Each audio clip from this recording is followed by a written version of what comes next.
Hello, I'm David Hughes. Welcome to Your Perfect Body, the podcast of the Esoteric Teaching Community.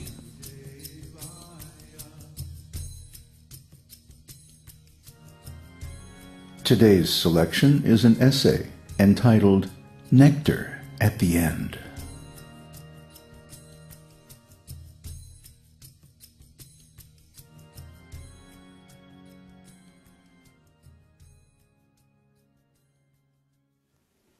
Everything that has a beginning has an end. We are born, therefore we have to die. There are no exceptions to this law. No one can live forever in this material world. The inevitability of death is something we all have to deal with. How will we meet death? Unconscious, shot full of painkillers, our life processes regulated by machines? Violently in an auto accident, a plane crash, or war? Or peacefully, happily, gratefully, and gladly? There is another saying, "He who lives by the sword dies by the sword." In other words, we will probably die pretty much the same way we live our life. In the material conception of life, youth is wonderful, and old age and death are horrible. Nectar at the beginning and poison at the end. This is because the material conception of happiness is based on sense gratification. In youth, there is ample facility for sense gratification, but this gradually dries up with age until at the end there is no material sense enjoyment at all. Only suffering. However, in the spiritual conception of life, the real source of enjoyment is the spirit soul. Just as the soul is the source of the life energy that powers the body, the soul is also the source of all pleasure and enjoyment. In material consciousness, this enjoyment seems to be coming from the senses, but the real source is the soul. Have you ever been in love? When you're in love, you experience great happiness and pleasure just from thinking of your beloved. Even when you're not together, you feel pleasure from your love. This pleasure is coming from the soul, and the proof is that the pleasure is present even when physically separated from the beloved.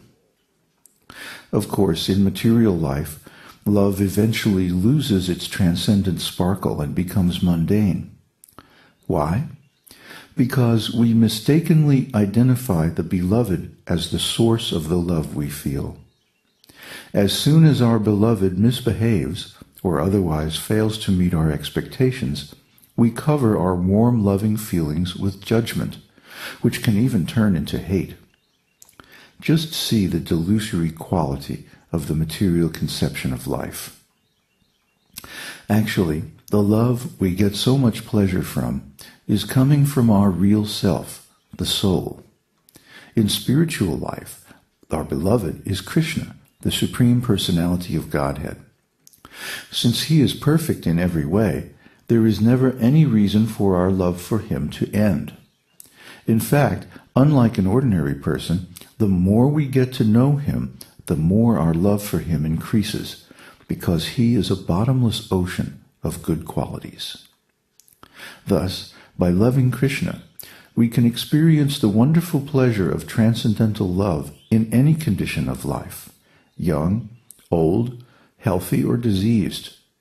Even on the brink of death, we can bask in the warm rays of spiritual love and be comforted by Krishna's personal presence. Instead of the greatest tragedy, death can become the greatest triumph, permanent liberation from material existence and suffering. But to achieve this, we have to live our life in such a way that we cultivate spiritual love from the beginning. This may be a little inconvenient when we are young, but youth is the very best time to begin spiritual life. In India it is said, "A saint in youth is a saint in truth." The older we get, the harder it is to change and develop spiritual habits. Therefore, begin your spiritual life while you are still young, even though it is difficult. Most people expect young people to be engrossed in material enjoyment, especially other young people. So to ignore the opportunities for the material happiness of youth to cultivate spiritual life often seems odd, against the grain, especially to your peers. Material happiness is available now, the logic goes, so one should take advantage immediately. But in spiritual life, the enjoyment is at the end. Or rather, one's spiritual pleasure just keeps on increasing, regardless of one's material situation. Everything spiritual is eternal and unconditional. Self-realization has nothing to do with one's material situation. So Krishna advises us in Bhagavad Gita, Yattadagre vishamiva pariname mritopamam tatsukam satvikam proktam atma buddhi prasadajam. That happiness, which in the beginning may be just like poison, but at the end is just like nectar, which awakens one to self-realization, is said to be happiness in the mode of goodness. Bhagavad Gita 18:37. In the pursuit of self-realization, one has to follow so many rules and regulations to control the mind and senses and to concentrate the mind on the spiritual self. One must regulate eating and sleeping, become celibate, and give up all kinds of sense gratification. All these procedures are very difficult, bitter like poison. But if one is successful in following the regulations and comes to the transcendental position of consciousness, one begins to drink real nectar, and one enjoys transcendental life in association with Krishna. Nectar, in Sanskrit, is amrita, which also means immortality. In the next verse, Krishna says, Vishayendriya samyogad yat tad agre mritopamam pariname vishamiva tat sukham rajasam smritam. That happiness which is derived from the contact of the senses with their objects, and which appears like nectar in the beginning, but poison at the end, is said to be of the nature of passion. Bhagavad Gita 18:38. A young man and a young woman meet, and the senses drive the young man to see her, touch her, and to have sex. In the beginning, this may be very pleasing to the senses, but at the end, after some time, it becomes just like poison. They are separated, or there is divorce.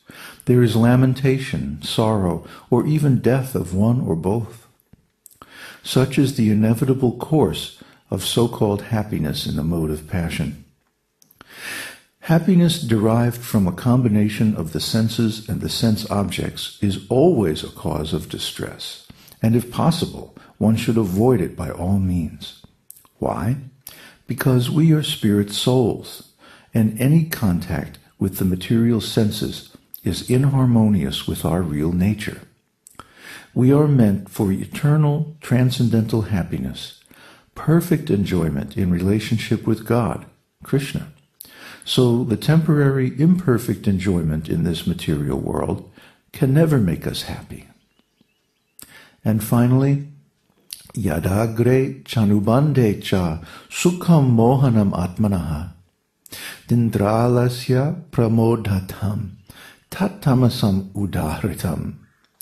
And that happiness which is blind to self-realization, which is delusion from beginning to end, and which arises from sleep, laziness, and delusion, is said to be in the nature of ignorance. Bhagavad Gita 18:39. One who takes pleasure in laziness and sleep is certainly in the mode of darkness, ignorance, and one who has no idea how to act and how not to act is also in the mode of ignorance. For the person in the mode of ignorance, everything is illusion. There is no happiness either in the beginning or at the end. For the person in the mode of passion, there might be some kind of ephemeral happiness in the beginning and distress at the end. But for the person in the mode of ignorance, there is only distress, both in the beginning and at the end. So by Krishna's grace, we have free will,